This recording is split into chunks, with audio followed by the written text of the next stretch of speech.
Hello friends, welcome to teaching Kishan YouTube channel.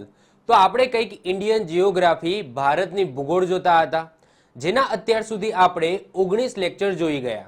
તો જો તમે અગાઉના 19 લેક્ચર ન જોયા હોય તો ખાસ કરીને જોઈ લેજો.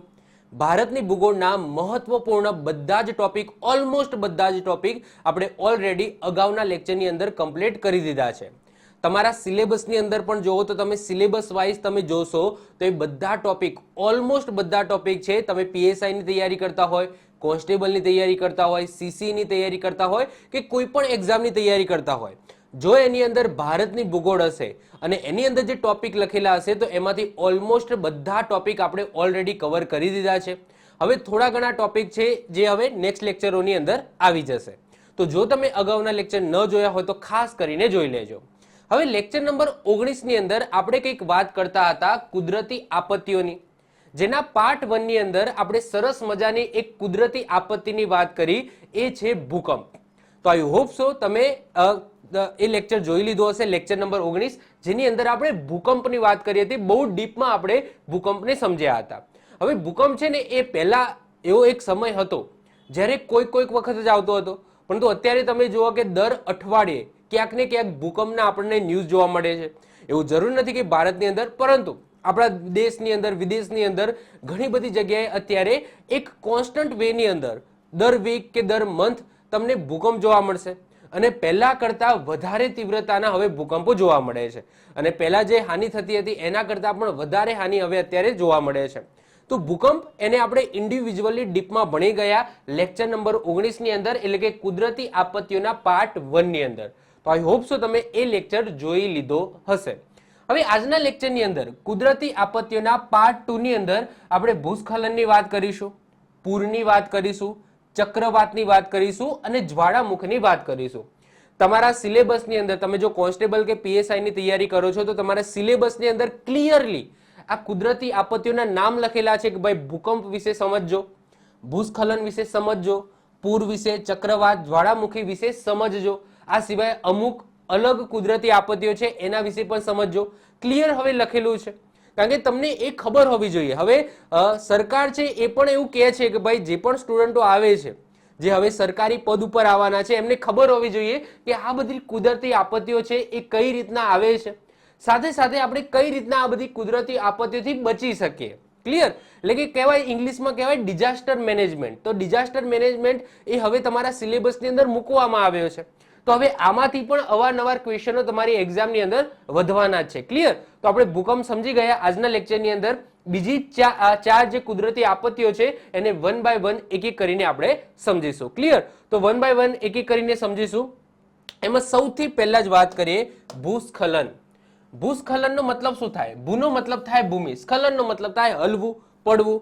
તો ભૂસ્ખલન એટલે શું કે આપણે નોર્મલી આપણે કહેતા હોઈએ છીએ ને ભેખડો પડી, ભેખડો પડી, એનો મતલબ શું કે અહીંયા ભૂસ્ખલન આ શબ્દનો યુઝ થાય છે. અહીંયા ઇમેજની અંદર પણ મેં એક જીપ ફાઇલ મૂકેલી છે વિડીયો સ્વરૂપે, તો એ તમે જોઈ શકો છો કે આ રસ્તો છે અને ત્યાંથી ઉપરથી આ ભેખડો પડે છે. તો બસ આને જ શું કહેવામાં આવે છે? ભૂસ્ખલન કહેવામાં આવે છે.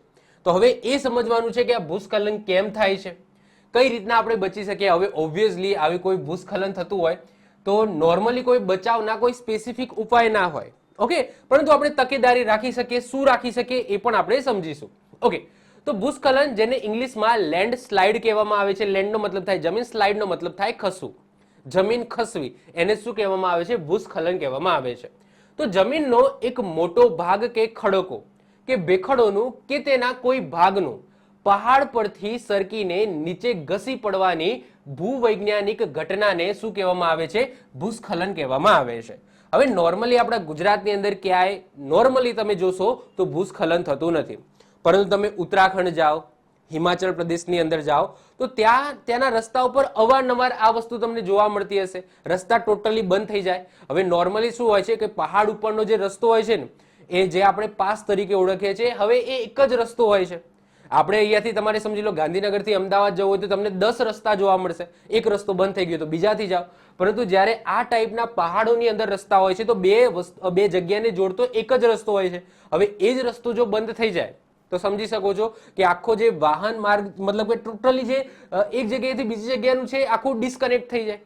તો અત્યારે આપણા ગુજરાતની અંદર આવી કોઈ ઘટના તમને ખાસ જોવા નહીં મળે, પરંતુ પહાડી ક્ષેત્રો છે જે ઉત્તરાખંડ છે, હિમાચલ પ્રદેશ છે, હિમાલય પર્વત રેન્જ છે, અથવા તો તમે દક્ષિણની અંદર જાઓ જ્યાં પશ્ચિમ ઘાટ આવેલો છે, તો ત્યાં અવારનવાર આવી ઘટનાઓ બનતી હોય છે. અને અત્યારે તો ચોમાસું ચાલે છે, તો ચોમાસામાં આ વસ્તુ વધારે બને છે. ઓકે, તો આઈ હોપ સો તમે સમજી શકતા હશો કે ભૂસ્ખલન આપણે કોને કહીશું. તો જમીનનો એક મોટો ભાગ કે ખડક કે ભેખડોનું કે તેના કોઈ ભાગનું પહાડ પરથી સરકીને નીચે ઘસી પડવાની ભૂવૈજ્ઞાનિક ઘટનાને શું કહેવામાં આવે છે? ભૂસ્ખલન કહેવામાં આવે છે. હવે ભૂસ્ખલનના કારણો શું હોઈ શકે છે? કેમ ભૂસ્ખલન થતું હોય છે? તો સૌથી પહેલા તો પર્વતીય વિસ્તારોમાં જંગલોનો અભાવ. હવે જો કોઈ પર્વતીય વિસ્તાર હોય અને ત્યાં જંગલો હશે, તો જંગલો શું કરશે? કોઈ પણ ઝાડની વાત કરીએ તો ઝાડ શું કરે? તો એના મૂળ દ્વારા એ જમીન છે એને પકડી રાખે, એને હલવા ના દે. તો પહેલા તો જંગલો હશે તો ત્યાં ભૂસ્ખલનની ઘટના બહુ ઓછી જોવા મળશે. તો પહાડી ક્ષેત્રોની અંદર જો જંગલો હશે તો ત્યાં ભૂસ્ખલન નહીં થાય, કારણ કે જંગલો છે શું કરશે? પોતાના મૂળ દ્વારા એ જમીનને પકડી રાખશે, હલવા નહીં દે. તો જો જંગલોનો અભાવ, પછી ભારે વરસાદ. જો ભારે વરસાદ આવે તો ઓબ્વિયસલી બધાને ખબર જ છે કે જે માટી છે એ માટી ઘસી આવશે. પછી ભૂકંપ કે જ્વાળામુખીના કારણે પણ ધરતી હલશે, તો એના કારણે પણ ભૂસ્ખલન થઈ શકે છે. પર્વતીય ક્ષેત્રોમાં મોટી સંખ્યામાં ઇમારતો અને સડકોનું નિર્માણ. હવે કોઈ પહાડ છે, હવે પહાડની વચ્ચેથી રસ્તો કાઢવો છે, રસ્તો બનાવવો છે, તો એ પહાડને તોડવું પડશે. અને એ પહાડને તોડવાના કારણે ઉપરથી જે જમીન જ્યાં જોડાયેલી છે તો એનું પણ હલનચલન થશે, અને એના કારણે પણ આવી જે ભેખડો છે એ નીચે ઘસી આવશે. તો ઇમારતો અથવા સડકોના નિર્માણના કારણે પણ ભૂસ્ખલન થઈ શકે છે. પછી રેલવે અને ટનલોનું નિર્માણ. ઓબ્વિયસલી ટનલો ક્યાં બને છે? તો પહાડોની અંદરથી બને છે. તો ટનલો છે, પછી ત્યાં રેલવે કાઢવાની હોય તો એનું ખોદકામ થતું હોય, એનું સમજી લો કંઈક ના કંઈક કામ ચાલતું હોય, તો એના કારણે પણ ત્યાંની જમીન હલે છે અને આ ભૂસ્ખલનને નોતરે છે. બાંધકામ માટે પથ્થરો તોડવા. હવે આ પહાડ છે અને પથ્થરોની જરૂર છે, તો ત્યાં પથ્થરો તોડશો તો ઓબ્વિયસલી એના કારણે પણ ભૂસ્ખલન થઈ શકે છે. તો આ બધા કારણો છે. આ બધા કારણો છે જેમાં તમે સમજી શકો છો કે અમુક કારણો છે એ માનવ સર્જિત છે, અમુક કારણો છે જે કુદરતી છે. જેમ કે સમજી લો કે ભારે વરસાદ છે એ મનુષ્યના હાથમાં નથી, ભૂકંપ કે જ્વાળામુખી છે એ પણ મનુષ્યના હાથમાં નથી, તો આ કુદરતી ઘટનાના કારણે પણ ભૂસ્ખલન થઈ શકે છે. પછી આ ઇમારતો છે, સડકોનું નિર્માણ છે, રેલવે ટનલો છે, પથ્થરો તોડવા છે, પછી ત્યાં જંગલોનો અભાવ હોય. હવે જંગલો મતલબ કે ત્યાં વૃક્ષો ન વાવ્યા હોય, તો આ બધી અમુક માનવ સર્જિત પ્રક્રિયા છે જેના કારણે પણ ભૂસ્ખલન થઈ શકે છે. ક્લિયર? તો આ બધા કારણો છે. નેક્સ્ટ વાત કરીએ કે અત્યાર સુધી, એટલે કે વર્ષ 1993 થી લઈને 2023 સુધીની વાત કરીએ કે મોટા મોટા કઈ જગ્યાએ ભૂસ્ખલન થયેલા છે. સૌથી પહેલા તો મેપની અંદર એ સમજો કે કઈ કઈ જગ્યાએ ભૂસ્ખલન જેવી ઘટનાઓ જોવા મળે છે અવારનવાર. તો મેં તમને વાત કરી એમ કે તમે જુઓ, સૌથી પહેલા તો જમ્મુ કાશ્મીર, એટલે કે જે હિમાલય રેન્જ તમને જ્યાં જોવા મળે છે ત્યાં અવારનવાર પહેલા તો ભૂસ્ખલન જોવા મળે છે. પછી તમે જોઈ શકો આ ઉત્તરાખંડ છે, સોરી હિમાચલ પ્રદેશ છે, આ ઉત્તરાખંડ છે, પછી આ યુપી છે, પછી અહીંયા તમે જોઈ શકો પૂર્વોત્તર રાજ્યો છે ત્યાં તમને જોવા મળશે. પછી અહીંયા પશ્ચિમ ઘાટ આવેલું છે, તો પશ્ચિમ ઘાટમાં પણ ભૂસ્ખલન અવારનવાર જોવા મળે છે. તો કેવું હોય તો હિમાલય પર્વત શ્રેણી, જ્યાં હિમાલય પર્વત શ્રેણી છે ત્યાં અવારનવાર ભૂસ્ખલન થતું હોય છે. પછી પશ્ચિમ ઘાટ અને પૂર્વ ઘાટ. પશ્ચિમ ઘાટ ક્યાં આવેલો છે? જેને આપણે સહ્યાદ્રી પર્વતમાળા પણ કહેવામાં આવે છે, તો એ પશ્ચિમ ઘાટ અહીંયા આવેલો છે. તો આ એરિયામાં તમને જોવા મળશે. પૂર્વી ઘાટ તમને અહીંયા તૂટક અવસ્થામાં આ ભાગની અંદર જોવા મળશે. પછી નીલગિરી વિસ્તાર. હવે નીલગિરી વિસ્તાર ક્યાં આવેલો છે? તો જ્યાં પૂર્વ ઘાટ અને પશ્ચિમ ઘાટનું મિલન થાય છે એવું ક્ષેત્ર, એટલે કે આ જગ્યાએ, એટલે કે તમિલનાડુનો જે ભાગ છે આ ક્ષેત્રએ તમને નીલગિરીના પર્વતો જોવા મળશે, તો ત્યાં તમને ભૂસ્ખલન જોવા મળશે. પછી અંદમાન નિકોબાર જે આઇલેન્ડ છે, જે ટાપુ છે, ત્યાં પણ તમને ભૂસ્ખલન જોવા મળશે. આપણા ગુજરાત છે, સેફ છે, ત્યાં ભૂસ્ખલન જેવી કોઈ ઘટના જોવા નથી મળતી. પછી રાજસ્થાન છે, પછી એમપી છે, તમે જોઈ શકો છો, આંધ્રપ્રદેશ છે, ઓડિશા છે, ઝારખંડ છે, પછી છત્તીસગઢ છે, બિહાર છે, જ્યાં પર્વતો નહિવત પ્રમાણમાં જોવા મળે છે, તો એ જગ્યાએ તમને ભૂસ્ખલન જેવી કોઈ ઘટના જોવા મળશે નહીં. ઓકે, હવે ભૂતકાળની અંદર જે ભૂસ્ખલનો, મોટા મોટા ભૂસ્ખલનો થયા છે જે ક્યાંક ને ક્યાંક ચર્ચામાં આવ્યા હોય તો એ જોઈ લઈએ. તો 1993માં રતિઘાટમાં ભૂસ્ખલન થયું હતું, જે ઉત્તરાખંડની અંદર આવેલું છે. 1993ની અંદર જ નીલગિરી પર્વતીય ક્ષેત્રની અંદર ભૂસ્ખલન થયેલું છે, જે તામિલનાડુમાં આવેલું છે.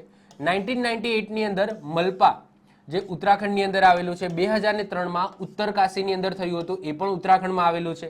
2004માં બદ્રીનાથ, એ પણ ઉત્તરાખંડમાં આવેલું છે, ત્યાં થયેલું છે. 2009માં પિથોરાગઢની અંદર ભૂસ્ખલન થયેલું છે, એ પણ ઉત્તરાખંડમાં આવેલું છે. 2014ની અંદર મલ્લીની અંદર થયું છે, જે મહારાષ્ટ્રમાં આવેલું છે. 2020માં પેટ્ટીમુડી જે કેરળની અંદર આવેલું છે, અને 2023ની અંદર રાયગઢ જે મહારાષ્ટ્રની અંદર આવેલું છે, ત્યાં ભૂસ્ખલનની ઘટના જોવા મળી હતી. હવે આ કોઈ ગોખવાનું નથી, યાદ રાખવાનું નથી, જસ્ટ તમારી માહિતી માટે છે કે આ મોટા મોટા ભૂસ્ખલનો અવારનવાર આ જગ્યાએ થયેલા છે. ક્લિયર? આ બધી સાલની અંદર આ જગ્યાએ અને કયા રાજ્યમાં આવેલું છે એ અહીંયા લખેલું છે. ઓકે, હવે નેક્સ્ટ વાત કરીએ કે આપણે ભૂસ્ખલનના પરિણામો શું, અને પછી એનું નિવારણ જોઈશું. પહેલા તો પરિણામો જોઈએ અને એના પછી નિવારણ જોઈએ. એટલે કે ભૂસ્ખલન થાય છે તો શું બને છે, મતલબ કે એવા કઈ ઘટનાઓ બને છે જે આપણને હાનિ પહોંચાડે છે અથવા તો ક્યાંક ને ક્યાંક અવરોધ ઉત્પન્ન કરે છે. તો ભૂસ્ખલનના પરિણામો શું હોઈ શકે? એક તો નદીઓના માર્ગમાં અવરોધ ઉત્પન્ન થાય. હવે સમજી લો કે એક્ઝામ્પલ તરીકે વાત કરીએ કે આ પહાડ છે એ પડ્યો અને નીચે નદી છે. તો હવે આ મોટો પહાડ છે પડ્યો, તો નદી જ્યાં જતી હતી તો એનો બંધ છે, એક બંધ આકાર બની જશે. મતલબ કે આ કોઈ નદી છે અને પહાડ ઉપરથી કોઈ મોટો પથ્થર પડ્યો અને આ નદીનો જે માર્ગ છે એ આ રીતના રોકી દીધો, તો આવું પણ થઈ શકે છે. તો નદીઓના માર્ગમાં અવરોધ ઉત્પન્ન થાય અને પૂરની સ્થિતિ સર્જાય. હવે ઓબ્વિયસલી અહીંયા બંધ જેવું થઈ જશે, પહાડ પડી જશે તો અહીંયા પાણી ભેગું થશે, અને પાણી ભેગું થશે તો એ ક્યાં જશે? બંને બાજુ જશે, કારણ કે આ રસ્તો તો બંધ થઈ ગયો છે. તો નજીકની કોઈ વસ્તી હશે, કોઈ વસવાટ હશે, તો ત્યાં પાણી પહોંચે અને પૂરની સ્થિતિ સર્જાશે. પર્વતીય ક્ષેત્રોમાં રેલ માર્ગ અને સડક માર્ગમાં અવરોધ ઉત્પન્ન થાય. ઓબ્વિયસલી આ પણ મેં આગળ વાત કરી એમ કે અહીંયાથી રસ્તો જતો હોય છે અને અહીંયાથી ભેખડ પડે છે તો રસ્તો બંધ થઈ જશે. એ રીતના કોઈ રેલવે જતી હશે તો પથ્થર પડે છે તો રેલવે લાઇન પણ બંધ થઈ જશે. તો આ ઘટના પણ બની શકે છે. એના પછી ભૂસ્ખલનનું નિવારણ શું હોઈ શકે છે? આપણે કઈ રીતના ભૂસ્ખલનને અટકાવી શકીએ? તો ભૂસ્ખલન પ્રભાવિત ક્ષેત્રમાં સડક માર્ગ અને ડેમના બાંધકામના કાર્યો પર ટોટલી પ્રતિબંધ હોવો જોઈએ. એટલે કે આપણને ખબર હોય કે ભાઈ આ જગ્યાએ અવારનવાર ભૂસ્ખલન જેવી ઘટના થાય છે, તો ત્યાં સડક માર્ગ ન બનાવવો જોઈએ, અથવા તો કોઈ ડેમનું કામ છે એવું કામ પણ ત્યાં કરવું જોઈએ નહીં. પર્વતીય વિસ્તારમાં વૃક્ષો વાવવા જોઈએ, જેથી વૃક્ષો એ જમીનને જકડી રાખશે અને ભૂસ્ખલન જેવી ઘટના બનશે નહીં. પછી વૃક્ષો કાપવા ઉપર ટોટલી પ્રતિબંધ, જો ત્યાં વૃક્ષો છે તો એના કાપવા ઉપર ટોટલી પ્રતિબંધ લગાવવો જોઈએ. પછી સ્થળાંતરિત ખેતીના બદલે યાદ રાખજો પગથિયા ખેતીને પ્રોત્સાહન આપો. એટલે કે સ્થળાંતરિત ખેતીનો મતલબ શું કે સમજી લો કોઈ પર્વતીય વિસ્તાર છે તો પર્વતીય વિસ્તારની અંદર અમુક લોકો શું ખેતી ના કરે કે ભાઈ પર્વતીય વિસ્તાર છે, ઉગશે ના ઉગશે. આ સાથે એનું એક સોલ્યુશન એ પણ લાવી શકાય કે આપણે શું કરીએ, પગથિયા ખેતી કરીએ. એટલે કે આ ટાઈપની ખેતી કરીએ કોઈ પહાડ ઉપર, જેનાથી ક્યાંક ને ક્યાંક જો ત્યાં ખેતી થશે, એટલે કે તમે ત્યાં છોડ વાવશો કે ગમે તે XYZ કંઈ પણ થશે, તો એના જે મૂળિયા છે, નાના નાના છોડના મૂળિયા છે, એ પણ જમીનને જકડી રાખશે. તો આ પણ વસ્તુ તમે કરી શકો છો. આ ત્રણ વસ્તુ કરવાથી ભૂસ્ખલન છે એનું નિવારણ આવી શકે છે, અથવા તો જે ભૂસ્ખલનની ઘટના છે એને અમુક અંશે આપણે રોકી શકીએ છીએ. તો આ થઈ ગયું તમારું ભૂસ્ખલન. ક્લિયર? ચલો, એના પછી જે નેક્સ્ટ કુદરતી આપત્તિ આવે છે એ છે પૂર, જેને ઇંગ્લિશમાં ફ્લડ કહેવામાં આવે છે. તો ફ્લડ, પૂર, બધાને ખબર જ છે. પૂર થાય, પૂર આવે એટલે શું થાય? તો પૂર આવે એટલે પાણી ફરી વળે. જે પણ આપણું મકાન છે, સમજી લો કંઈ ખેતી કરી હોય અથવા તો આપણા ઢોર ઢાખરો બાંધ્યા હોય, તો ત્યાં બધી જગ્યાએ પાણી થઈ જાય. મતલબ કે આપણી ચારે બાજુ શું જોવા મળે? પાણી જોવા મળે. તો એને શું કહેવામાં આવે? પૂર કહેવામાં આવે છે. તો આવું કેમ બને છે? પૂર આપણે એની ડેફિનેશન આપવી હોય તો આપણે કઈ રીતના આપી શકીએ?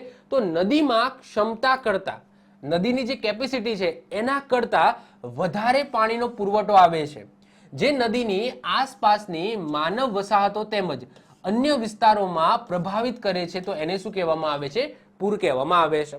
હવે એના કારણો ઘણા બધા હોઈ શકે. આ રીતના કોઈ નદી છે, હવે આ નદીની અંદર જેટલી જગ્યા છે, નદીનો એક રસ્તો હશે, પ્રોપર રસ્તો હશે, એની અમુક અંશે ઊંડાઈ હશે.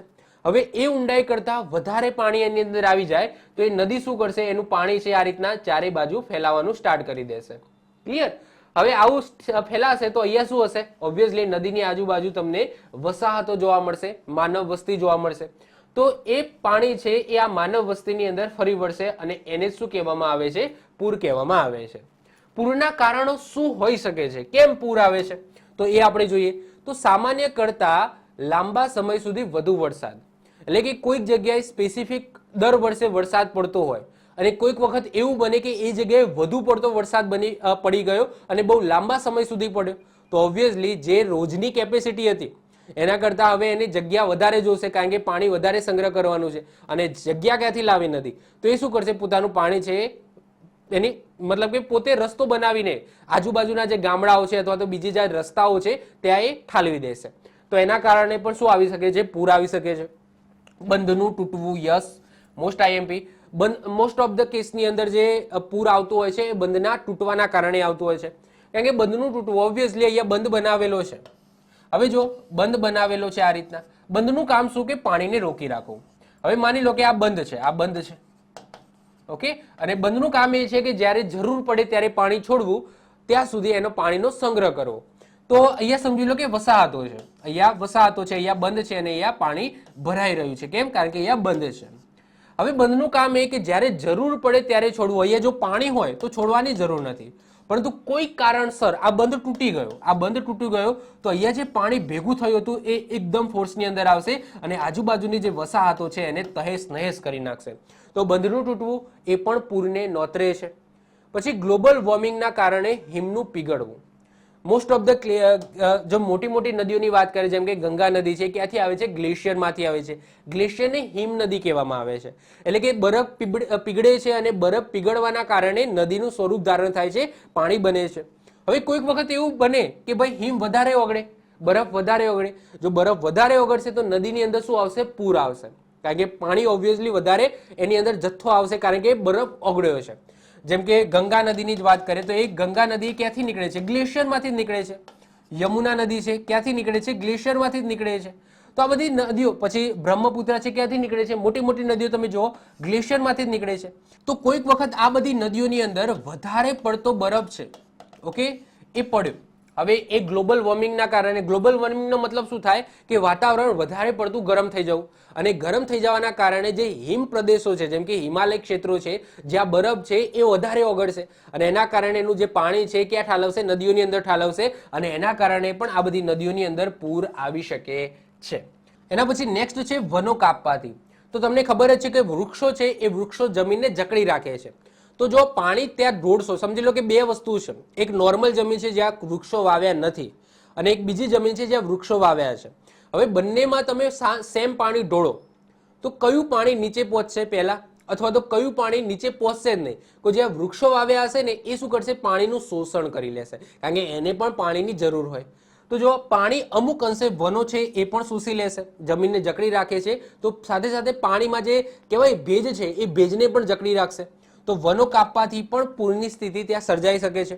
ભૂકંપ અને ભૂસ્ખલન થવાથી, જે આપણા હાથમાં નથી, તો કોઈક વખત ભૂકંપ આવી જાય જેનાથી નદીઓ છે એ પોતાનો રસ્તો બદલી નાખે, અથવા તો ભૂસ્ખલન થવાથી આગળ આપણે જોઈ ગયા કે નદીઓ નદી જઈ રહી છે અને ભૂસ્ખલન થાય ત્યાં વચ્ચે કોઈ મોટો પહાડ પર્વતનો ટુકડો છે તે કારણે નદીને પોતાનો રસ્તો બદલવો પડે, એના કારણે પણ પૂર આવી શકે છે. પછી માનવ નિર્મિત અવરોધો જેવા કે મોટા પુલ બનાવવા, રેલવે ગેટ બનાવવા, એના કારણે પણ પૂર આવી શકે છે. તો આ પૂરના બધા કારણો છે જેના કારણે અવારનવાર પૂર આવતા હોય છે. ઓકે, હવે વાત કરીએ પૂર પ્રભાવિત ક્ષેત્રો. ભારતની અંદર કઈ કઈ જગ્યાએ પૂર આવે છે? તો એ તમે જોઈ શકો છો કે જે રેડ કલરથી મેં બતાવેલું છે, જે લાલ કલરથી બતાવેલું છે, ત્યાં અવારનવાર પૂર તમને જોવા મળે છે અને નોર્મલી ચોમાસાની અંદર આવતું. તો તમને પહેલા જ દેખાશે કે આ તો શું છે? ગંગા બેસિન છે, એટલે કે જે ગંગા નદી જે રસ્તા ઉપરથી જાય છે એ જગ્યાએ તમને અવારનવાર પૂર જોવા મળશે. પછી તમને એ જોવા મળશે બિહાર. તો જે કોસી નદી છે તમને ખબર જ છે, જેને બિહારનો શોક કહેવામાં આવે છે, અને કોસી નદી બિહારની અંદર શું લાવે છે? પૂર લાવે છે. પછી અહીંયા તમે જોઈ શકો છો મહાનદી છે, તો અહીંયા ઓડિશા છે, ઓડિશા ક્ષેત્રની અંદર મહાનદી છે, એની અંદર અવારનવાર પૂર આવતું હોય છે. પછી આ ભાગ તમે જુઓ જ્યાં ગોદાવરી નદી છે, કૃષ્ણા નદી છે, કાવેરી નદી છે, જેનો અંત થાય છે, તો એ અંત ભાગની અંદર બેસિન જે કહેવાય છે કે મુખ ત્રિકોણ બનાવે છે, ત્યાં અવારનવાર પૂર આવતું હોય છે. પછી એ તમે જોઈ શકો છો કે આ જે ક્ષેત્ર છે, જે આપણા ગુજરાતનું ક્ષેત્ર છે, અને એ પણ પૂર્વોત્તર સાઈડનું, જ્યાં સાબરમતી નદી છે, નર્મદા નદી છે, તાપી નદી છે, જેમના અંત થાય છે અથવા તો ઉદ્ભવે છે, ત્યાં અવારનવાર પૂર આવતું હોય છે. તો નોર્મલી આપણા ગુજરાતની અંદર જોઈએ તો એટલી બધી પૂરની માથાકૂટ નથી, નોર્મલી નથી. ઓકે, તમને ક્યાંય ભાગ્યે ક્યાંક વર્ષોમાં તમને જોવા મળ્યું કે ભાઈ આ જગ્યાએ પૂર આવ્યું અને આજુબાજુ હાનિ થઈ, એ પણ બહુ નાના પાયે થતી હોય છે. બાકી તમે અહીંયા જોવા જે ગંગા બેસિન છે, પછી અહીંયા તમે જુઓ કે આ ક્ષેત્ર છે, આ ક્ષેત્રની અંદર તમે જુઓ કે જે પશ્ચિમ બંગાળ આવેલું છે, ઓડિશાનો આ મહાનદીનું છે, આ હુગલી નદીની અંદર પણ તમે જુઓ કે અવારનવાર પૂર આવતું હોય છે, તેનું આજુબાજુનું ક્ષેત્ર છે ત્યાં તહેસ નહેસ કરી નાખે છે. પછી આ ગોદાવરી છે, કાવેરી છે, એનો જે અંત થાય છે આ ભાગની અંદર અવારનવાર પાણીનો જથ્થો વધુ આવી જતો હોય છે. તો કહીએ તો ગંગા બેસિન એટલે કે જે યુપી, બિહાર અને પશ્ચિમ બંગાળ છે ત્યાં ગંગા બેસિનના કારણે અવારનવાર પૂર આવતો હોય છે. પછી બ્રહ્મપુત્ર બેસિન, બ્રહ્મપુત્ર બેસિન ક્યાં છે? અહીંયા છે. હવે જ્યારે મેં બ્રહ્મપુત્ર નદી ચલાવી હતી ત્યારે મેં વાત કરી હતી કે બ્રહ્મપુત્રની અંદર પાણીનો જે જથ્થો છે એ આ જગ્યાએથી જ વધે છે, કારણ કે એને બીજી બે નદીઓ મળે છે, એના કારણે પાણીનો જથ્થો વધે છે. સાથે સાથે આ જે એરિયા છે, આ એરિયા છે એ મેદાની એરિયા છે, એટલે કે એને ફેલાવાની જગ્યા પણ મળે છે. તો અહીંયા પણ અવારનવાર પૂર આવતું હોય છે, એટલે કે અસમ અને અરુણાચલ પ્રદેશની અંદર. પછી નર્મદા, તાપી, ગોદાવરી, કૃષ્ણા, મહાનદી એમના જે મુખ ત્રિકોણ છે એ જગ્યાએ અવારનવાર પૂર આવતું હોય છે. આપણા ગુજરાતની અંદર ભાગ્યે જ તમને એવું જાણવા મળ્યું છે કે ભાઈ અહીંયા પૂર આવ્યું. જો ગુજરાતની અંદર વાત કરીએ ને તો બહુ કુદરતી આપત્તિઓ એટલી બધી નથી આવતી. નોર્મલી કઈ આવે છે? એક તો ભૂકંપ આવે છે, જે કચ્છ પ્રભાવિત ક્ષેત્ર છે ત્યાં આવે છે ભૂકંપ, અને બીજું છે ચક્રવાત, જે અરબ સાગરમાંથી જે ચક્રવાતો ઉત્પન્ન થાય છે તો ત્યાંથી એ આપણા જે દરિયા કિનારો છે ત્યાં પ્રભાવિત કરે છે. અને બંગાળની ખાડી કરતા અરબ સાગરમાં બહુ ઓછા ચક્રવાત આવે છે. બાકી તમે પશ્ચિમ સાઈડ જાઓ, જે ઓડિશા છે, જે ઉત્કલ તટ છે જે કહેવામાં આવે છે, આંધ્રપ્રદેશ છે, વિશાખાપટ્ટનમ વાળો જે એરિયા છે ત્યાં અવારનવાર ચક્રવાતો આવતા હોય છે. એ કમ્પેરિઝનમાં અરબ સાગરમાં બહુ ઓછા ચક્રવાતો આવતા હોય છે અને ગુજરાતને બહુ ઓછા પ્રભાવિત કરે છે.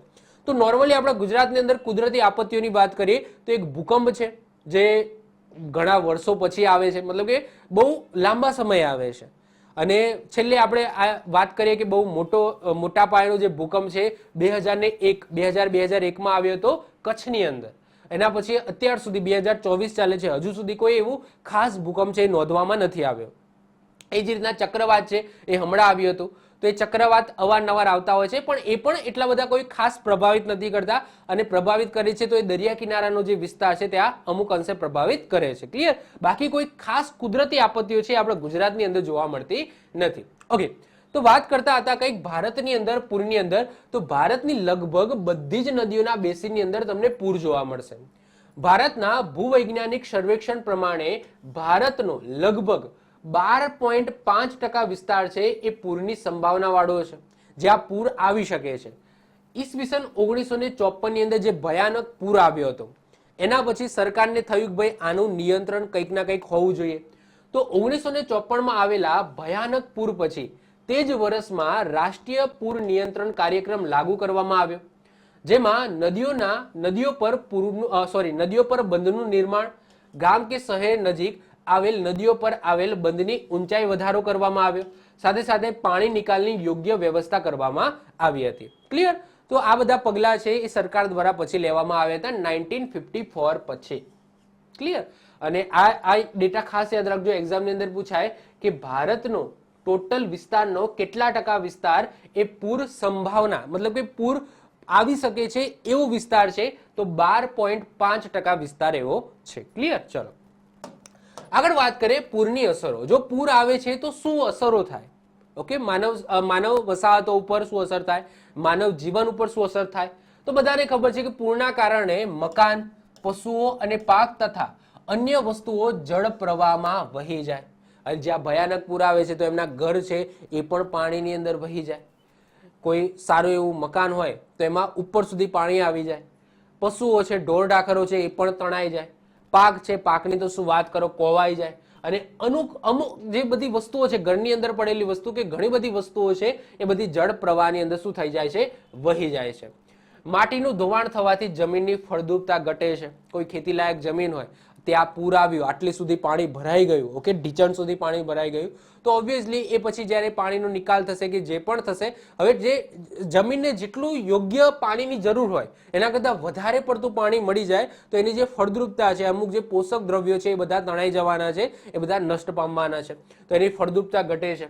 પૂરના કારણે મનુષ્યો, પશુઓ અને વનસ્પતિઓના સડવાના લીધે, જીવજંતુઓને લીધે રોગચાળો ફેલાય છે. જ્યાં પૂર આવી હોય અને જ્યારે પૂર છે એ સમાપ્ત થઈ જાય તો અમુક મનુષ્ય છે એ મૃત્યુ પામશે, અમુક પશુઓ છે એ પૂરના કારણે મૃત્યુ પામશે, અમુક વનસ્પતિઓ જ્યાં ઉગેલી હશે એ પણ બધી સડી જશે, અને સડવાના કારણે ત્યાં શું પડશે, અમુક જીવજંતુઓ કીડા પડશે, અને એના કારણે ત્યાં આજુબાજુ શું ફેલાશે, રોગચાળો ફેલાશે, જેમાં મલેરિયા, કોલેરા જેવી બીમારીઓ પણ થઈ શકે છે.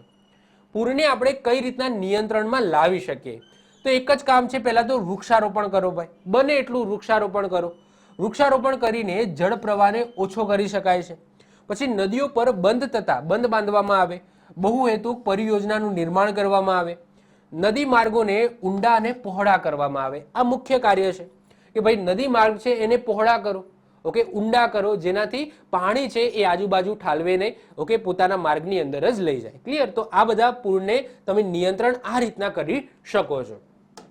એના પછી જે નેક્સ્ટ આવે છે કુદરતી આપત્તિ, એ છે સાયક્લોન, જેને ગુજરાતીમાં કહેવામાં આવે છે ચક્રવાત, આપણી ભાષામાં કહીએ તો વાવાઝોડું.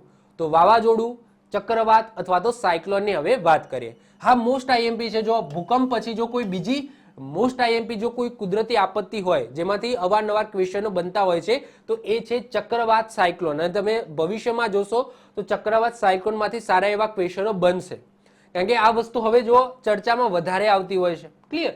ચલો, તો ચક્રવાત કોને કહીશું, સાયક્લોન કોને કહીશું? તો મેં આબોહવા વાળો ટોપિક ચલાવ્યો હતો, તો જેને આબોહવા વાળો ટોપિક જોયો હશે તો એને સાયક્લોન સમજવામાં સરળતા રહેશે. ક્લિયર? જો ન જોયો હોય તો આબોહવાનો જે લેક્ચર છે તમે ખાસ કરીને જોઈ લેજો. તો ચક્રવાત એ નીચા વાતાવરણીય દબાવનો એક ભૌગોલિક વિસ્તાર છે જે તેની ચારે બાજુ ઊંચા દબાણવાળા ક્ષેત્રમાંથી હવાને પોતાની તરફ આકર્ષે છે, અને ચારે બાજુથી અંદર ઘસતા પવનો પૃથ્વીના ધરીભ્રમણના કારણે હવા સ્પાઇરલ આકારે ઊંચે ચડે છે, એને ચક્રવાત કહેવામાં આવે છે. હવે અમુક એવા શબ્દો છે જે તમારે સમજવાના છે. જો ચક્રવાત કઈ રીતના બને છે, સાયક્લોન કઈ રીતના બને છે, વાવાઝોડું કઈ રીતના ઉત્પન્ન થાય છે એ જુઓ. નોર્મલી જે વાવાઝોડું ઉત્પન્ન થતું હોય, નોર્મલી એ ક્યાં ઉત્પન્ન થતું હોય છે, દરિયાની અંદર ઉત્પન્ન થતું હોય છે. હવે મેં આબોહવા વાળા લેક્ચરની અંદર ચલાવ્યું હતું કે બે ટાઈપના હોય દબાણ, એક ઊંચા દબાણ હોય અને એક નીચું દબાણ હોય. નીચું દબાણ હોય, ઊંચું દબાણ અને નીચું દબાણ, બે ટાઈપના દબાણ હોય. હવે શું છે એ આપણે આબોહવામાં ક્લિયર કરાવ્યું હતું, તો પણ હું અહીંયા એક વખત સમજાવી દઉં છું. ઓકે, ઊંચું દબાણ અને નીચું દબાણ આ બે વસ્તુ શું છે? હવે ઊંચું દબાણ કઈ જગ્યાએ હશે? જે વિસ્તાર ઠંડો હશે, ઠંડુ હશે ને ત્યાં દબાણ વધારે હશે. અને નીચું દબાણ ક્યાં હશે? જે વિસ્તાર ગરમ હશે, ગરમ હશે એ વિસ્તારમાં નીચું દબાણ હશે. હવે ઓબ્વિયસલી ફુગ્ગાની વાત કરીએ કે ફુગ્ગાની અંદર તમે હવા ભરો છો, તો ફુગ્ગાની અંદર કેવું દબાણ હશે? તો ફુગ્ગાની અંદર ઊંચું દબાણ હશે, ફુગ્ગાની અંદર ઊંચું દબાણ હશે. અને બહારની વાત કરીએ તો હવાની અંદર નીચું દબાણ હશે. તો જ્યારે પણ તમે ફુગ્ગાને છોડશો તો હવા બહારથી અંદર જશે ફુગ્ગાની અંદર કે ફુગ્ગામાંથી બહાર આવશે? તો ઓબ્વિયસલી ફુગ્ગામાંથી બહાર હવા આવશે, એટલે કે ઊંચા દબાણમાંથી નીચા દબાણ તરફ જશે. તો હંમેશા શું થવાનું છે? તો જે પણ હવા છે એ ઊંચા દબાણથી નીચા દબાણ તરફ જ હવા જશે, ઊંચા દબાણથી નીચા દબાણ તરફ જ હવા જશે. હવે દરિયાની અંદર એવી ઘટના બને છે, માની લો કે આ વિસ્તાર છે, દરિયાની અંદર એક આ વિસ્તાર છે એ ક્રિએટ થયો. હવે આ વિસ્તારની અંદર શું થશે? તો આ વિસ્તારની અંદર કોઈક વિસ્તાર છે એ ગરમ રહી જશે, કોઈ વિસ્તાર કોઈ એવી ભૌગોલિક ઘટનાને કારણે આ વિસ્તાર સમજી લો ગરમ રહી ગયો. હવે ગરમ છે તો ત્યાં કેવું દબાણ હશે? નીચું દબાણ હશે. કેવું હશે? નીચું દબાણ હશે. અને આ વિસ્તાર સમજી લો કે એનો બહારનો વિસ્તાર છે એ કેવો હશે? ઠંડો હશે. આ ઠંડો છે એટલે કે એ નીચું દબાણ હશે. નીચું દબાણ, સોરી, ઊંચું દબાણ હશે. ઓકે, સોરી, ઠંડો વિસ્તાર હશે તો એ ઊંચું દબાણ હશે. ઊંચું દબાણ, ઊંચું દબાણ, ઊંચું દબાણ, ઊંચું દબાણ. હવે મને એમ કહો કે પવન છે એ કઈ બાજુથી કઈ બાજુ જશે? તો ઊંચા દબાણથી હંમેશા નીચા દબાણ તરફ જશે. હવે આ વિસ્તારની અંદર સમજી લો આ વિસ્તાર છે જ્યાં નીચું દબાણ છે અને એની ચારે બાજુ ઊંચું દબાણ છે, ચારે બાજુ.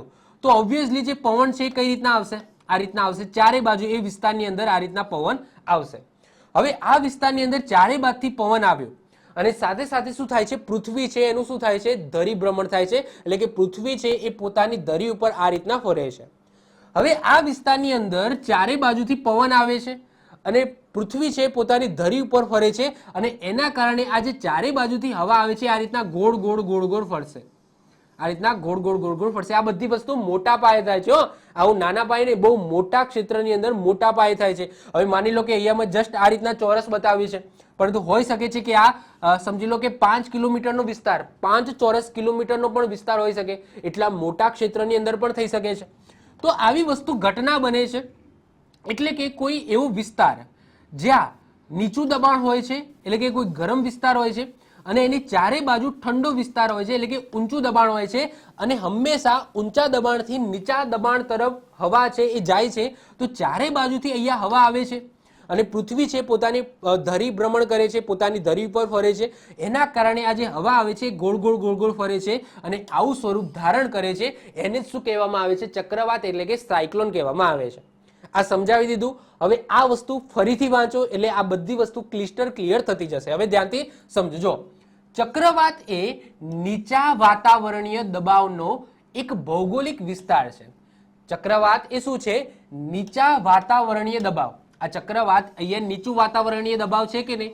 તો આ નીચા વાતાવરણીય દબાવનો શું છે? એક ભૌગોલિક વિસ્તાર છે જેની ચારે બાજુ ઊંચા દબાણવાળા, એની ચારે બાજુ ઊંચા દબાણવાળા ક્ષેત્રમાંથી હવાને પોતાની તરફ આકર્ષે છે. આ નીચું દબાણ છે એ શું કરશે? એની ચારે બાજુ જે ઊંચું દબાણ છે ત્યાંથી હવાને પોતાની તરફ આકર્ષે છે અને ચારે બાજુથી અંદર ઘસતા પવનો પૃથ્વીની ધરી ભ્રમણના કારણે હવા સ્પાઇરલ આકારે ઊંચે ચડે છે. એને શું કહેવામાં આવે છે? ચક્રવાત કહેવામાં આવે છે. ક્લિયર? તો આઈ હોપ સો ચક્રવાત કઈ રીતના ક્રિએટ થાય છે, કેમ બને છે, એ તમને ખ્યાલ આવી ગયો હશે. ક્લિયર? ચક્રવાત આવે તો શું આવે? તો આ રીતના જોરથી પવન ફૂંકાય તો આને ચક્રવાત કહેવામાં આવે છે. આપણી ભાષામાં કહીએ તો વાવાઝોડું આપણે કહીએ છીએ. ક્લિયર? ચલો. પરંતુ વાવાઝોડું કરતા પણ નોર્મલી આપણે પવન ફૂંકાય તો એને પણ વાવાઝોડું કહી દેતા હોઈએ છીએ, પરંતુ ચક્રવાત એ બહુ મોટી ઘટના છે, બહુ મોટા પાયાનું વાવાઝોડું તમે કહી શકો છો. ઓકે, ભારતમાં ચક્રવાત પ્રભાવિત ક્ષેત્રો કયા છે?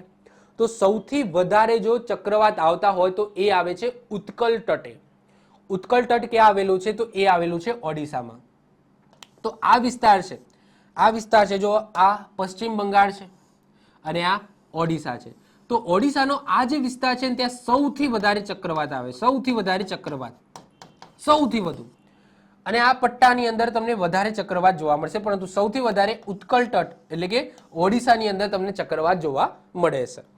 આ સિવાય તમને આ આખો જે પૂર્વોત્તર પટ્ટો છે, દરિયા કિનારો છે, ત્યાં સૌથી વધારે ચક્રવાત જોવા મળશે. કારણ કે સૌથી વધારે જે ચક્રવાત છે એ ક્યાં ઉત્પન્ન થાય છે? તો બંગાળની ખાડીમાં ઉત્પન્ન થાય છે. એટલે કે સૌથી વધારે ચક્રવાત આ ક્ષેત્રની અંદર ઉત્પન્ન થાય છે અને પછી આ રીતના જાય છે. એના પછી અહીંયા આવશે અરબ સાગર. અરબ સાગરની અંદર પણ ચક્રવાત ઉત્પન્ન થાય છે, પરંતુ કમ્પેરિઝનમાં વાત કરીએ તો બંગાળની ખાડી કરતા બહુ જ ઓછા પ્રમાણમાં અને બહુ જ નાના ચક્રવાત તમને અરબ સાગરની અંદર જોવા મળશે, જે રેર ઓફ ધ રેર કેસની અંદર હોય છે. અને જે અરબ સાગરમાં જો ચક્રવાત ઉત્પન્ન થશે તો એ સીધા ઇફેક્ટ કોને કરશે? આપણા ગુજરાતને ઇફેક્ટ કરશે. ગુજરાતનો જે દરિયા કિનારો છે એને ઇફેક્ટ કરશે. તો અરબ સાગરના ચક્રવાત છે એ ગુજરાતને ઇફેક્ટ કરે છે. બાકી અરબ સાગર કરતા પણ સૌથી વધારે ચક્રવાત, મોટા ચક્રવાત તમને બંગાળની ખાડીમાં જોવા મળશે, જે સૌથી વધારે જે આપણા પૂર્વોત્તર રાજ્યો છે અથવા તો તમે કહી શકો દરિયા કિનારો છે ત્યાં સૌથી વધારે ઇફેક્ટ કરે છે. ક્લિયર? ચલો. અરબ સાગરનું તાપમાન બંગાળની ખાડી કરતા ઓછું હોય છે. અરબ સાગરનું જે તાપમાન હોય છે એ બંગાળની ખાડી કરતા ઓછું હોવાથી બંગાળની ખાડીની અંદર ચક્રવાત વધુ આવે છે. બંગાળની ખાડીમાં અરબ સાગર કરતા 8 ગણા, કેટલા? 8 ગણા વધારે ચક્રવાત આવે છે. કમ્પેરિઝનની વાત કરીએ તો અરબ સાગર કરતા બંગાળની ખાડીમાં અરબ સાગર કરતા 8 ગણા ચક્રવાત આવે છે. દેશમાં સૌથી વધારે ચક્રવાત ઓડિશાની અંદર આવે છે. એના પછી બીજા નંબરે છે પશ્ચિમ બંગાળ, ત્રીજા નંબરે છે આંધ્રપ્રદેશ, ચોથા નંબરે છે તમિલનાડુ. તો આ બધા રાજ્યોની અંદર તમને સૌથી વધારે ચક્રવાત જોવા મળશે. આંધ્રપ્રદેશના વિશાખાપટ્ટનમમાં ચક્રવાત ચેતવણી કેન્દ્ર પણ આવેલું છે. ગુજરાતના પશ્ચિમ તટમાં સૌથી વધુ ચક્રવાત આપણા ગુજરાતમાં આવે છે. જો પશ્ચિમ તટની વાત કરીએ, ભારતના પશ્ચિમ તટની વાત કરીએ, તો આ તટની અંદર જો ચક્રવાતની વાત કરીએ તો સૌથી વધારે ચક્રવાત ક્યાં આવે છે? ગુજરાતની અંદર. જ્યારે આખા ભારતની વાત કરીએ તો એમાં ઓડિશામાં સૌથી વધારે ચક્રવાત આવે છે. વાત કરીએ પૂર્વ સાઈડની, તો પૂર્વ સાઈડની અંદર સૌથી વધારે ઓડિશામાં, પરંતુ પશ્ચિમ સાઈડની વાત કરીએ તો એમાં સૌથી વધારે ચક્રવાત ક્યાં આવે છે? આપણા ગુજરાતની અંદર આવે છે. આગળ વાત કરીએ કે ચક્રવાતની પૂર્વ આગાહી અને બચાવ. નોર્મલી જે ચક્રવાત છે એ માનવનો કોઈ રોલ હોતો નથી. નોર્મલી માનવનો કોઈ રોલ હોતો નથી. તો માનવ છે એનાથી બચવાનું જ હોય, અથવા તો એની ચેતવણી મેળવીને એને પૂર્વ આગાહી આપણે મેળવી શકીએ છીએ, એને રોકી ના શકીએ. ચક્રવાત આવતું હોય તો એમ ના કહી શકીએ કે ભાઈ આપણે કંઈક એવી ક્રિયા કરીએ કે એને આપણે રોકી શકીએ. ના, આપણે પૂર્વ આગાહી મેળવી શકીએ કે ભાઈ ચક્રવાત આવવાનું છે અને એનાથી આપણે કઈ રીતના બચી શકીએ. બસ આટલું આપણે કરી શકીએ છીએ. એ માનવ સર્જિત હોતું નથી નોર્મલી. ચક્રવાતની પૂર્વ આગાહી ઉપગ્રહ દ્વારા સેટેલાઇટના માધ્યમથી મેળવી શકાય છે. જેમ કે તમે અહીંયા ઇમેજ જોઈ શકો છો, તો આ સેટેલાઇટ ઇમેજ છે. આ સેટેલાઇટના માધ્યમથી આપણને ખબર પડી જાય કે આ જગ્યાએ એટલે કે આ બંગાળની ખાડીની અંદર આ રીતનું જે ચક્રવાત છે એ આ રીતના ઉત્પન્ન થયું છે. તો આ રીતના આપણે ખબર પડી જાય ઉપગ્રહના માધ્યમથી, સેટેલાઇટના માધ્યમથી. આ સેટેલાઇટ સિસ્ટમ દ્વારા ચક્રવાતની તીવ્રતા પણ આપણને ખબર પડે કે કેટલું તીવ્ર છે, એમની ગતિ અને દિશા એની પણ જાણકારી આપણને મળી જાય કે ભાઈ ચક્રવાત છે કેટલું તીવ્ર છે, કઈ દિશામાં જઈ રહ્યું છે અને એની ગતિ શું છે, કેટલી સ્પીડમાં જઈ રહ્યું છે. આ બધી માહિતી આપણને સેટેલાઇટના માધ્યમથી મળી જાય. દેશના 10 સ્થળોએ સાયક્લોનિક ડિટેક્શન રડાર પણ ગોઠવવામાં આવ્યા છે, જે આ ટાઈપના દેખાય છે. આ છે સાયક્લોનિક ડિટેક્શન રડાર. હવે રડાર આ શબ્દ સાંભળ્યો જ હશે. તો આપણી જે એરફોર્સ છે, આ એરફોર્સ છે એ રડારનો યુઝ કરતી હોય છે. રડારનો મતલબ શું થાય કે એક એરિયા છે જે આના દ્વારા અહીંયા એક વેવ્સ છોડવામાં આવે છે. હવે એની અંદર કોઈ પ્લેન આવી જાય કે કોઈ વસ્તુ આવી જાય તો તરત ડિટેક્ટ કરી નાખે. તો એ જ રીતના કોઈ સાયક્લોન આવવાનો હોય, કોઈ જોરથી પવન ફૂંકાતો હોય તો એ પણ આ શું છે? રડાર છે, ડિટેક્ટ કરી નાખશે, જેના માધ્યમથી આપણને ખબર પડી જશે કે ભાઈ આ રીતનું સાયક્લોન આવે છે, પવન ફૂંકાય છે. ચક્રવાતની સચોટ માહિતી મેળવી આપણે શું કરી શકીએ? કયા કયા પગલાઓ લઈ શકીએ? તો સમુદ્ર તટ નજીક રહેતા લોકોને સુરક્ષિત સ્થળો પર સ્થળાંતરિત કરી માછીમારોને સમુદ્રમાં જતા રોકી શકીએ અને આ રીતના ચક્રવાતની જે સ્થિતિ છે એના ઉપર નિયંત્રણ મેળવી શકીએ. એટલે કે આપણે આટલું કરી શકીએ. એનાથી બચવા માટે શું કરી શકીએ કે એ એરિયા છે ખાલી કરી દઈએ, થોડા સમય માટે દૂર બીજા એરિયામાં જતા રહીએ, સ્થળાંતરિત કરી નાખીએ અને જે માછીમારો છે એમને એલર્ટ આપી દઈએ કે ભાઈ તમારે હવે દરિયાની અંદર જવાનું નથી. ઓકે, કારણ કે ચક્રવાત આવે છે. આપણે એટલું કરી શકીએ. એના પછી જે નેક્સ્ટ કુદરતી આફત આવે છે એ આવે છે જ્વાળામુખી વિસ્ફોટ. મનુષ્ય ઉપર મતલબ કે મનુષ્યના કંટ્રોલની અંદર આ જ્વાળામુખી વિસ્ફોટ પણ આવતું નથી. એટલે કે મનુષ્ય છે માનવ સર્જિત આ જ્વાળામુખી વિસ્ફોટ હોતું નથી. તો હવે નેક્સ્ટ જે વાત કરવાની છે જ્વાળામુખી વિસ્ફોટ, જેને કહેવામાં આવે છે વોલ્કેનો ઇરપ્શન. તો વોલ્કેનો ઇરપ્શનની વાત કરીએ તો પૃથ્વીના પેટાળમાં વોલ્કેનો ઇરપ્શન કેમ થાય છે? તો બધાને ખબર છે કે પૃથ્વીના પેટાળની અંદર શું છે? મેગ્મા છે, લાવા છે, લાવા રસ છે, જે જ્યારે પૃથ્વીના પોપડા ઉપર આવી જાય છે તો એને જ આપણે શું કહીએ છીએ કે જ્વાળામુખી ફાટે. આવું આપણે કહીએ છીએ નોર્મલી. તો પૃથ્વીના પેટાળમાં રહેલો ગરમ મેગ્મા પૃથ્વીની આંતરિક આવરણને તોડીને પોપડા પર તરલ લાવાના રૂપમાં આવે છે, જેમાં બીજા ઘન પદાર્થો અને ગેસીસ પણ હોય છે, જેને શું કહેવામાં આવે છે? જ્વાળામુખી વિસ્ફોટ કહેવામાં આવે છે. આપણા ભારતની વાત કરીએ તો ભારતની જે મુખ્ય ભૂમિભાગ છે, આ મુખ્ય ભૂમિભાગની અંદર ક્યાંય પણ તમને સક્રિય જ્વાળામુખી જોવા મળશે નહીં. મુખ્ય ભૂમિભાગની વાત કરું છું. પરંતુ તમે અંદમાન નિકોબાર આઇલેન્ડની વાત કરો તો એના ભાગરૂપે એક બેરન દ્વીપ આવેલો છે. આ બેરન દ્વીપ ઉપર ભારતનો એકમાત્ર સક્રિય જ્વાળામુખી તમને જોવા મળશે. ભારતનો એકમાત્ર છે. આખા ભારતની અંદર વાત કરીએ તો ભારતનું ટોટલ એરિયામાં વાત કરીએ તો આખા બધા એરિયામાં માત્ર એક જ આ ટાઈપનું એટલે કે જ્વાળામુખી, સક્રિય જ્વાળામુખી તમને જોવા મળશે, જ્યાં કન્ટિન્યુઅસ અત્યારે હાલ પણ જ્યારે હું લેક્ચર લઉં છું ત્યારે પણ અંદરથી લાવા નીકળે છે, ગેસીસ નીકળે છે, અમુક ઘન પદાર્થો નીકળે છે. અત્યારે હાલ સક્રિય છે. ક્લિયર? એના સિવાય એક સુસુપ્ત અવસ્થામાં છે. 3 ટાઈપના હોય: નિષ્ક્રિય, સક્રિય અને સુપ્ત. સુપ્ત એટલે કે સૂઈ ગયો હોય. તો એવો પણ એકમાત્ર એવા આઈ થિંક 2 છે નારકોન્ડમ દ્વીપ ઉપર. તો નારકોન્ડમ દ્વીપ ઉપર તમને એવા 2 સુપ્ત જ્વાળામુખી જોવા મળશે. સુપ્ત જ્વાળામુખી શું કોઈક વખત ભવિષ્યમાં એ ફાટી નીકળે છે, મતલબ કે અત્યારે એ શાંત છે, પછી કોઈક વખતે એમાંથી લાવા બહાર નીકળશે, પાછું સૂઈ જશે, પછી પાછો લાવા બહાર નીકળશે, તો સુપ્ત હોય છે. બાકી નિષ્ક્રિય વાત કરીએ તો નિષ્ક્રિય જ્વાળામુખી તમને પર્વતો આપણા ભારતમાં ઘણી બધી જગ્યાએ જોવા મળશે. તો 3 ટાઈપના હોય છે, આગળ આપણે વાત કરીશું. પરંતુ કેમ, સૌથી પહેલું તો ક્વેશ્ચન થાય કે આ જ્વાળામુખી કેમ બને છે, એવું તો શું થાય છે જેનાથી આ જ્વાળામુખી છે બહાર આવે છે, અંદર કેમ પડી નથી રહેતો, પૃથ્વીના પોપડા ઉપર કેમ આવે છે? તો એના ઘણા બધા કારણો હોઈ શકે છે. તો સૌથી પહેલા ડેફિનેશન તમને ખબર પડી ગઈ કે પૃથ્વીના પેટાળમાં રહેલો ગરમ મેઘમાં એ મેઘમાં જ્યારે પૃથ્વીની સપાટી પર આવે છે ત્યારે એને લાવા કહેવામાં આવે છે. જ્યાં સુધી એ પૃથ્વીની પેટાળની અંદર હોય ત્યાં સુધી એને શું કહેવામાં આવે? મેઘમાં કહેવામાં આવે.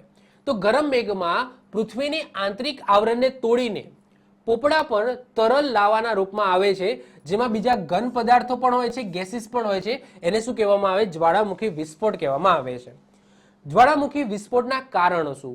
કેમ જે મેઘમાં છે એ જમીન ઉપર આવે છે, કેમ એ લાવા છે એ જમીન ઉપર આવે છે? તો પૃથ્વીના પેટાળમાં ઉષ્ણ તાપમાનના કારણે, પેટાળની ગરમીના કારણે ખડક સ્તરોનું મેઘમામાં પહેલા તો રૂપાંતરણ થાય છે. હવે જો વાત કરીએ કે આ જમીન છે, આ જમીન છે, આ જમીનની અંદર અહીંયા શું છે? મેઘમા છે.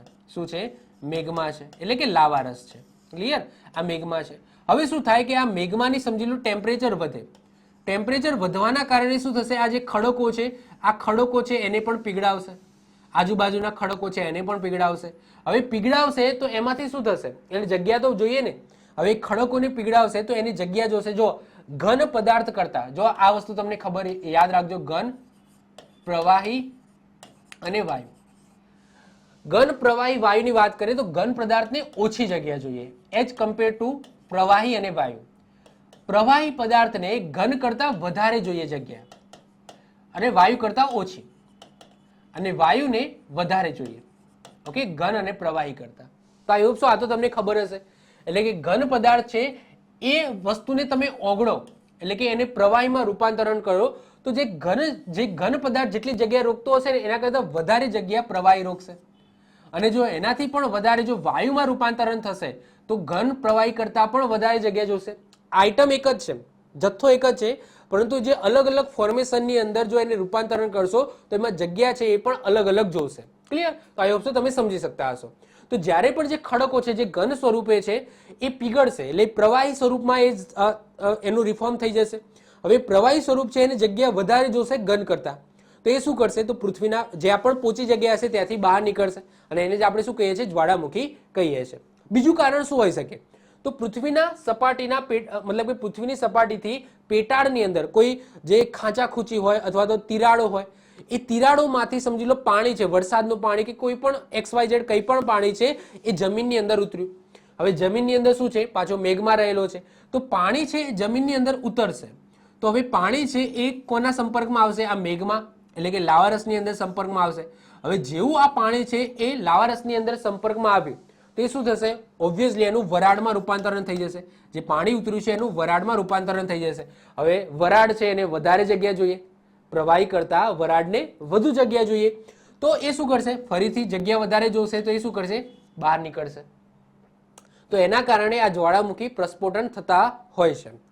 તો પૃથ્વીની સપાટીથી પેટાળમાં નીચે ઉતરતું પાણી મેઘમાના સંપર્કમાં આવતા વરાળમાં રૂપાંતરણ પામે છે, અને વરાળને પૂરતી જગ્યા ન મળતા તે પોચા ખડકોને તોડીને જ્વાળામુખીમાં પરિણમે છે, એટલે કે બહાર આવે છે. એને જ આપણે શું કહીએ છીએ? જ્વાળામુખી વિસ્ફોટ કહીએ છીએ. ક્લિયર? ચલો આગળ વાત કરીએ જ્વાળામુખીનું વર્ગીકરણ. એટલે કે 3 ટાઈપના જ્વાળામુખી હોય. અહીંયા મેં 3 ટાઈપના ઇમેજીસ મૂકેલા છે. સૌથી પહેલા આવે સક્રિય જ્વાળામુખી.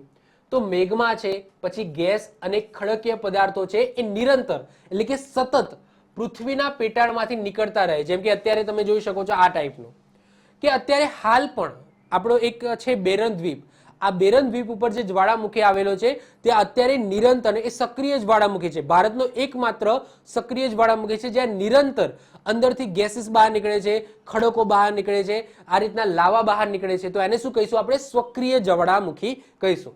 એના પછી બીજો અવસ્થા આવે છે એ છે સુપ્ત. સુપ્તનો મતલબ થાય ઊંઘી ગયેલો. ઓકે, આપણી વાત કરીએ તો વર્ષો સુધી શાંત રહે છે, પછી અમુક સમય પછી એ ફરીથી વિસ્ફોટ કરે છે અને એમાંથી જ્વાળામુખી બને છે. ઓકે, મતલબ કે જ્વાળામુખી ધેટ્સ મીન્સ કે અંદરથી લાવા નીકળે છે, તો વર્ષો સુધી શાંત રહે, પછી કંઈક વખત એવું થઈ જાય તો અંદરથી પાછો લાવા નીકળે, એટલે કે નિરંતર ન હોય, પરંતુ એ શેમાં આવશે? સુપ્તમાં આવશે. અત્યારે સૂઈ ગયો છે, જરૂર પડશે, મતલબ કે કોઈક એવા કારણો બનશે તો ત્યાંથી ફરીથી લાવા નીકળી શકે છે, તો એને આપણે શું કહીશું? સુપ્ત જ્વાળામુખી કહીશું.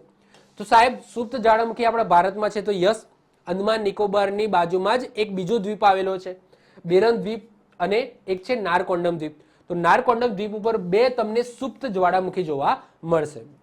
અને ત્રીજી અવસ્થા છે નિષ્ક્રિય જ્વાળામુખી, એટલે કે ત્યાં ભવિષ્યની અંદર પણ કોઈ એધાણ નથી કે ત્યાંથી લાવા નીકળશે. બહુ વર્ષો પહેલા એક વખત લાવા નીકળ્યો, એના પછી એના જે મુખ છે જ્યાંથી લાવા નીકળ્યો ત્યાં પાણી ભરાઈ ગયું, વરસાદનું પાણી ભરાઈ ગયું, હવે એ ટોટલી શાંત થઈ ગયો છે, અને ભવિષ્યની અંદર પણ ત્યાંથી લાવા નહીં નીકળે એવા આપણને એધાણ મળી ગયા છે, એવી કોઈ સંભાવના નથી કે ત્યાંથી લાવા નીકળી શકે છે, તો એને શું કહીશું? આપણે નિષ્ક્રિય જ્વાળામુખી કહીશું. તો એના મુખમાં વરસાદનું પાણી ભરાઈ જતા ભવિષ્યમાં વિસ્ફોટના કોઈ લક્ષણો દેખાતા નથી, તો એને શું કહીશું? એવા એને આપણે શું કહીશું? કે નિષ્ક્રિય જ્વાળામુખી આપણે કહીશું. ક્લિયર? તો આવા 3 ટાઈપના જ્વાળામુખી હોય છે. હવે આપણા ભારતની અંદર જે જગ્યાએ આ 3 ટાઈપના જે જ્વાળામુખી આવેલા છે એ જોઈ લઈએ. જેમ કે સૌથી સક્રિય અથવા તો એકમાત્ર ભારતનો એકમાત્ર સક્રિય જ્વાળામુખી એ બેરન દ્વીપ ઉપર આવેલો છે. ક્યાં આવેલો છે? અંદમાન નિકોબાર ટાપુઓની બાજુમાં. પછી સુપ્ત અવસ્થામાં હોય એવો નારકોંડમ દ્વીપ, એના ઉપર આવેલા છે 2 સુપ્ત અવસ્થાના જ્વાળામુખી, એ પણ અંદમાન નિકોબારની બાજુમાં જ કહેવાય. પછી નિષ્ક્રિય, એમાં વાત કરીએ ધીણોધર, તો કચ્છની અંદર જે મધ્યધાર છે અને એમાં જે ધીણોધર પર્વત છે એ પણ શું છે? એક લાવાથી બનેલો છે. આ રીતના લાવારસ બહાર નીકળ્યો અને હવે ઠંડો થઈ ગયો છે, હવે ભવિષ્યમાં એ ત્યાંથી કઈ લાવા નીકળવાનો નથી એવા એંધાણ આપણને મળી ગયા છે. તો એ ધીણોધર છે નિષ્ક્રિય અવસ્થામાં છે, એટલે કે ધીણોધર પર્વત છે એ જ્વાળામુખી પર્વત છે, જે કે આવેલો છે કચ્છમાં આવેલો છે. પછી ડેક્કન ટ્રેપ છે, એ પણ શું છે? નિષ્ક્રિય જ્વાળામુખીથી બનેલો છે, મહારાષ્ટ્રમાં આવેલો છે. બારાતાંગ છે એ પણ નિષ્ક્રિય છે, અંદમાન નિકોબાર ઉપર જોવા મળશે. પછી દોશી પહાડી એ પણ નિષ્ક્રિય છે, જે હરિયાણા રાજસ્થાનની સીમા પર છે પહાડ. અને તોસમ પહાડી એ પણ નિષ્ક્રિય છે, જે કે આવેલું છે હરિયાણાની અંદર આવેલો છે. તો ઓબ્વિયસલી જે ભારતનો મુખ્ય ભૂમિ ભાગ છે ત્યાં તો બધા શું આવેલા છે? નિષ્ક્રિય જ્વાળામુખી આવેલા છે. પરંતુ આ 2 આઇલેન્ડ છે, એક છે બેરન દ્વીપ અને બીજું છે નારકોંડમ દ્વીપ, ત્યાં ભારતનું સક્રિય અને સુપ્ત અવસ્થામાં હોય એવા જ્વાળામુખી તમને જોવા મળશે. એના પછી નેક્સ્ટ વાત કરીએ કે જે રીતના આપણે ભૂકંપની તીવ્રતા માપીએ છીએ, ઓકે, એ રીતના જ્વાળામુખીનો પણ એક એકમ હોય છે, એની તીવ્રતા અથવા તો એમાંથી જે લાવારસ નીકળે છે એની સક્રિયતાના આધારે પણ એનો એક અંક આપવામાં આવે છે. તો એ પણ જોઈએ, તમે એ જોઈ શકો છો. તો ભૂકંપની તીવ્રતાને સમાન જ્વાળામુખી વિસ્ફોટનની પણ તીવ્રતા હોય છે, એને પણ માપવામાં આવે છે, જેને શું કહેવામાં આવે છે? જ્વાળામુખી વિસ્ફોટ સૂચકાંક કહેવામાં આવે છે. સામાન્ય રીતે જે અંક હોય છે એ 4 થી લઈને 8 અંકની વચ્ચે હોય છે, જે જ્વાળામુખી વિસ્ફોટન સૂચકાંક હોય છે. ક્લિયર? જ્વાળામુખી વિસ્ફોટન સૂચકાંક એ 4 થી લઈને 8 અંકની વચ્ચે હોય છે, તમે એ જોઈ શકો છો. ઓકે, તો અહીંયા મતલબ કે એમાંથી કેટલો સક્રિય છે, કેટલા ધુમાડા નીકળે છે, કેટલા ગેસીસ નીકળે છે, કેટલા પહાડો, કેટલા અંદરથી મેઘમાં નીકળે છે, તો એના આધારે આ રીતના ક્રમ આપવામાં આવ્યો છે. ઓકે, જેમ જેમ ઓછું થાય, મતલબ કે જે 8 છે, સમજી લો 8 છે, આ 6 છે, 5 છે, તો જેટલો 8 જોડે હશે તો એટલો વધારે સક્રિય. પછી જેટલો ઓછો, મતલબ કે જે ઓછું સક્રિય હશે તો એમ 6, 5, 4 એ રીતે એને શું આપવામાં આવે છે? સૂચકાંક આપવામાં આવે છે, જે નોર્મલી 4 થી લઈને 8 અંકની વચ્ચે હોય છે. આ 0, 1, 2, 3, 4 એ ટાઈપના તો ખાસ તમને જ્વાળામુખી તમને ખાસ જોવા પણ નહીં મળે. જે નોર્મલી હોય છે એ 4 થી લઈને 8 અંકની વચ્ચે હોય છે. હવે નેક્સ્ટ છે જ્વાળામુખી વિસ્ફોટનનું અનુમાન, એટલે કે શું જ્વાળામુખી વિસ્ફોટનનું આપણે અનુમાન લગાવી શકીએ, એટલે કે કોઈ જગ્યાએ ભવિષ્યમાં અહીંયા જ્વાળામુખી ફાટશે કે નહીં, શું આપણે એવા કંઈક નોંધણી અથવા તો એવા કોઈ યંત્રો છે જેનાથી આપણને ખબર પડશે કે આ જગ્યાએ ભવિષ્યની અંદર જ્વાળામુખી ફાટશે? તો આન્સર આવશે યસ. અમુક આપણે એવી પ્રેક્ટિસિસ, અમુક એવી નોંધણી, અમુક એવી ઘટનાઓ છે, એના આધાર ઉપર આપણે કહી શકીએ કે આ જગ્યાએ જ્વાળામુખી ફાટશે. ચલો જોઈએ. તો ભૂકંપીય ઘટનાની નિયમિત નોંધણીથી પ્રાપ્ત સંકેતોથી ભવિષ્યમાં થનાર જ્વાળામુખી વિસ્ફોટનનું અનુમાન આપણે લગાવી શકીએ છીએ. આ સિવાય ટિલ્ટ મીટર યંત્ર, જે તમે અહીંયા જોઈ શકો છો, આ છે ટિલ્ટ મીટર યંત્ર. તો ટિલ્ટ મીટર યંત્રની મદદથી જમીન ઢોળાવને નિયમિત માપવાથી જ્વાળામુખી સંકેતો મેળવી શકાય છે. પછી ક્રેટર સરોવર અને ગરમ જળ સ્ત્રોતના તાપમાનની વૃદ્ધિથી પણ આપણને સંકેત મળે છે કે ભવિષ્યમાં અહીંયાથી જ્વાળામુખી ફાટશે. કોઈ જળ સ્ત્રોત છે જેનું તાપમાન સતત વધતું હોય અને અનિયમિત રીતના વધતું હોય તો એનાથી પણ આપણને એવા એંધાણ મળે છે કે ભવિષ્યમાં અહીંયાથી જ્વાળામુખી ફાટી શકે છે. તો અમુક પ્રેક્ટિસિસ છે, અમુક યંત્ર છે જેના આધારે આપણે જસ્ટ થોડું ઘણું અનુમાન લગાવી શકીએ છીએ કે અહીંયાથી ભવિષ્યમાં જ્વાળામુખી ફાટશે. તો આ વાત થઈ ગઈ જ્વાળામુખીની. તો આ સાથે કુદરતી આપત્તિનો જે ટોપિક છે એ અહીંયા પૂર્ણ થાય છે. જે પણ તમારા સિલેબસની અંદર કુદરતી આપત્તિઓ લખેલી હતી એ બધી આપણે ટોટલી સમજી ગયા, એના કારણો જોયા, એનાથી અમુક નિયંત્રણ કરવાના પણ ઉપાયો આપણે જોયા, અને એ ઘટના કેમ બને છે એ મોસ્ટ આઈએમપી છે, એ તમારે ખાસ સમજવાનું હતું, તો એ પણ આપણે સમજી ગયા. તો આઈ હોપ સો તમને લેક્ચર ગમ્યો હશે. લેક્ચર ગમ્યો હોય તો લેક્ચરને લાઈક કરી દો, મિત્રો સાથે શેર કરી દો. જો તમે આ ચેનલ ઉપર નવા આવી ગયા હોય તો ચેનલને સબસ્ક્રાઇબ કરીને બાજુમાં બેલ આઇકન હશે એને દબાવી દો, જેથી કોઈ નવો વિડીયો અપલોડ કરું તેની નોટિફિકેશન તમને મળતી રહે અને તમારો કોઈ પણ વિડીયો મિસ ના થાય. તો મળીશું નેક્સ્ટ લેક્ચરમાં. બાય, ઓલ ધ બેસ્ટ, જય હિન્દ, જય ભારત.